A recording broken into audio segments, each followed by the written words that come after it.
मोनद' हारिनो एसटि होनो केबिनेटआव लानाय बिथांखिखौ होबथानो थांनानै खैफोदाव। रायजोफोर नोंसोर गोसोआव दंना थांनाय 29 नभेम्बर 2025 आव बिटिसि नेहाथारिखौ गुबुन ट्राइबेल फरायसाफोरा बे जाथायखौ लानानै गोबां सुबुंफोरा बिनि सायाव दुखु मोननाय फोरमायनायखौबो नुनो मोन्दोंमोन। बै सानखालिनो कक्राझार जिल्ला बेंगिरिया ट्राइबेल फरायसाफोरनो रादाय होदोंमोन रावबो फरायसाफोरखौ केस होनो नाङा होननानै, नाथाय दानि सरकारा बिनि सायाव नायबिजिरनायखौ नुनो मोन्दों। बड'लेण्ड मुलुगसोलोंसालिनि सासे फरायसानि फेसबुक पस्टनि गेजेरजों बिटिसि नेहाथारिखौ गाग्लोबनायनि दायाव सा 22 ट्राइबेल फरायसाफोरखौ फैगौ 17 जुन 2026 आव हाजिर जानो बिथोन होदों कक्राझार सेसन कर्टनिफ्राय होननानै लिरनायखौ नुनो मोन्दों।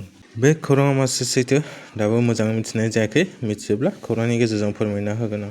बिटिसिनि बारग' मावफुं सोद्रोमा रेवरेवा नार्जारिनि बिहामजोआ गावखौ गोसोआरि गाज्रि आखु दिन्थिनायनि अजद होदों। कक्राझार जिल्लानि सासे बारग' मावफुं सोद्रोमानि नखरनि सायाव गावनि बिहामजोखौ इनाय खालामनायनि अजद होनाय जादों, जायखौ लानानै रायजो राजाफोरनाव सोंथि सोमजिदों।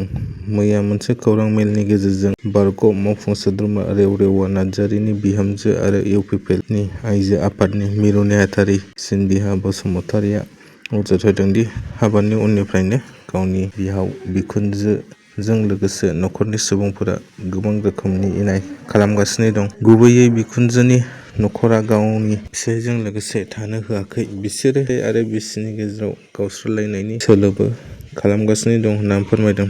बेजों लोगोसे बियो बायदि रोखोमनि गाज्रि आखुनि अजदबो होदों। बेनि सिगांबो गावनि बिखुनजोआ गावनि सायाव देहायारि गाज्रि आखु दिन्थिनायनि अजद होदों। बियो गावनि फिसायजों थानो लुगैयो, नाथाय बिखुनजोआ बिखौ हेंथा होगासिनो दं। मैया बिथाङा खौरां मेलनि गेजेरजों बेखौनो फोरमायदों। नाथाय दाबो बिखुनजो आरो बिहावनिफ्राय जेबो रिप्लाइ फैयाखै। जों उननि समावसो मिथिसिगोन बे खोथाया मा सैथो।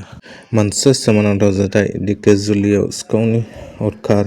आथिखालाव ओनसोलनि गुबुन जायगाफोराव सिखाव खावनाय जाथाया जाबाय थागासिनो दं। थिग बेबायदिनो थांनाय हरनि समाव रावबो गैयैखौ खाबु लानानै सनितपुर जिल्लानि धेकियाजुलि हालामनि सिजौगुरि बर' गुदि फरायसालियाव तालाखौ दिखावनानै जेरै दामग्रा साउन्ड बक्स, दै मटर, फरायसाफोरनि इउनिफर्मजों लोगोसे गोबां मुवा बेसादफोरखौ खावनानै लांदों।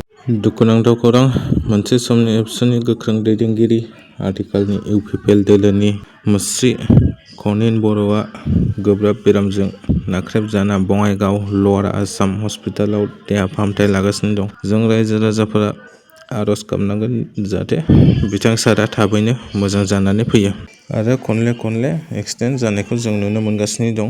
बेबायदिनो कक्राझार जिल्लानि सिखना जोहोलाव नेसनेल पार्क बिसमुरि सरलपारा लामानि उल्थापानि खाथियाव बलेर' गारिनि जाब्रबथाय। बे जाथायाव सा 5 लाइमोनफोरा जोखोम जायो। खौरांनि गेजेरजों मिथिनो मोननाय बायदिब्ला बलेर' गारिया गलपारानिफ्राय सरलपारायाव पिकनिक स्पटसिम थांगासिनो दंमोन। बे समावनो ASP1FB 3867 नम्बरनि बलेर' गारिया बे जाब्रबथाया जायो।